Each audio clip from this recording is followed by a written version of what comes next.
this exercise, we'll be working out the tibialis anterior. When you flex your foot, it contracts the tibialis anterior and it pulls on it, so that way you can work it out. The tibialis anterior is in front of the lower leg. It's the largest muscle there. It's seen as a very long and thin strip. The origin bone of the tibialis anterior is the lateral condyle and lateral surface of the tibia. The insertion bone is the tarsal bone and first metatarsal.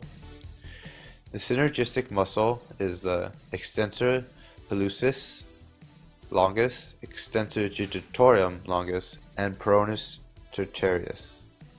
The antagonistics is the gastrocnemius, flexor digitorum longus, flexor hallucis longus, peroneus brevis, tibialis posterior and soleus, and plantaris.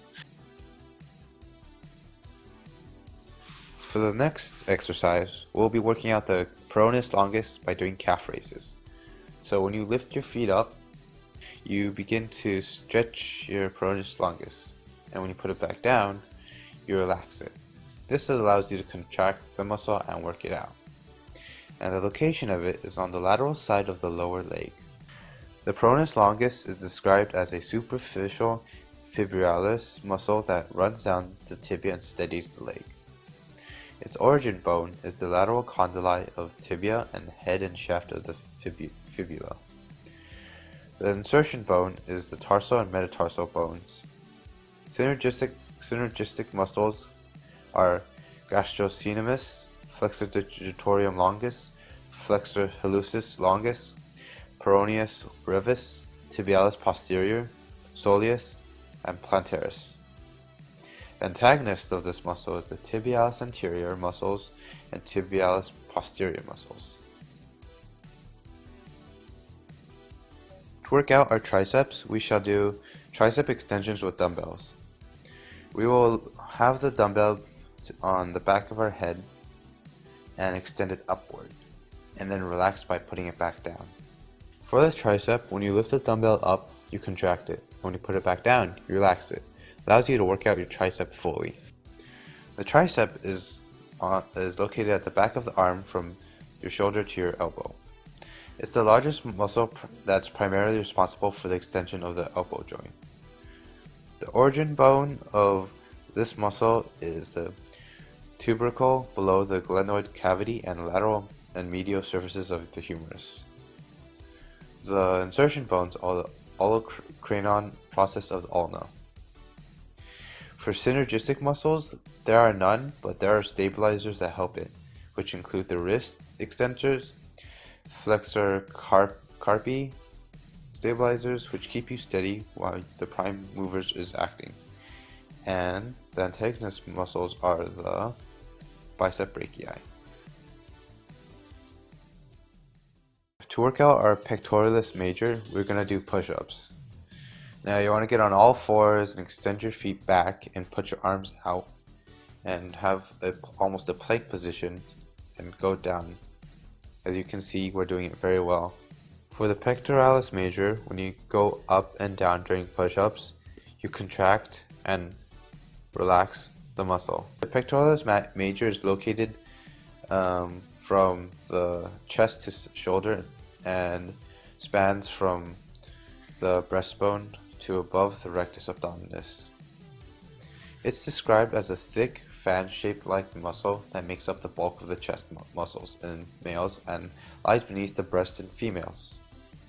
The origin bone is the clavicle, sternum, and costal cartilages of the upper ribs.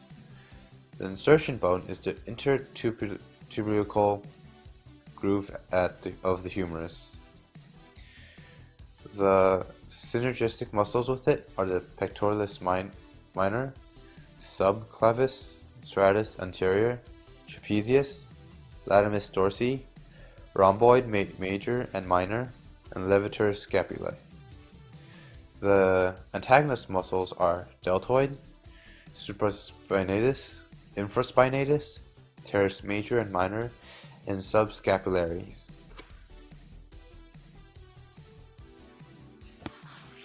For the latissimus dorsi, we shall do one-armed dumbbell rows. So we want to get on our knees again and have one arm on the ground while we have one hand holding the dumbbell.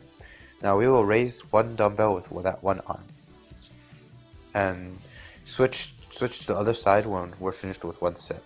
For the latissimus dorsi, when you bring the dumbbell back, you contract the muscles, and when you put it back down, you relax it. The latissimus dorsi is located in the middle of the back and is partially covered by the trapezius. It can be described as one of the largest muscles in the back. The muscle is divided into two segments, which are configured symmetrically along the backbone.